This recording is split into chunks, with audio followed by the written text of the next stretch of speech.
மற்ற சீடர்களிலிருந்து வேறுபட்டு விவேகம் மிக்கவராக திகழ்ந்ததால் நரேந்திரநாதருக்கு விவேகானந்தர் என்ற பெயரை சூட்டினார் ராமகிருஷ்ண பரமஹம்சர்.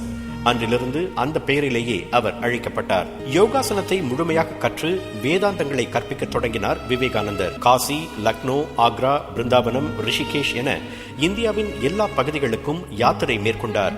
சுமார் 14 ஆண்டுகள் பசி கொடுமையை உணர்ந்து அடுத்த வேளை என்ன சாப்பிடுவது, எங்கு உறங்குவது என்று தெரியாமல் கடுமையான துறவு வாழ்க்கை மேற்கொண்டார். அவர் ராமேஸ்வரத்திற்கு யாத்திரை மேற்கொண்ட போது ராமநாதபுரத்தின் மன்னராக இருந்த பாஸ்கர சேதுபதியை சந்திக்கும் வாய்ப்பு கிடைத்தது. சொற்பொழிவாற்றுவதில் வல்லவரான அவருக்கு சிகாகோவில் நடைபெறவிருந்த உலக ஆன்மீக மாநாட்டில் கலந்து கொள்ளுமாறு அழைப்பு வந்திருந்தது.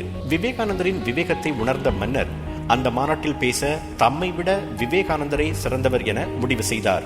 அவரது வேண்டுகோளை ஏற்று சிகாகோ சென்ற போதுதான் அந்த புகழ்பெற்ற சொற்பொழிவை ஆற்றினார் விவேகானந்தர்.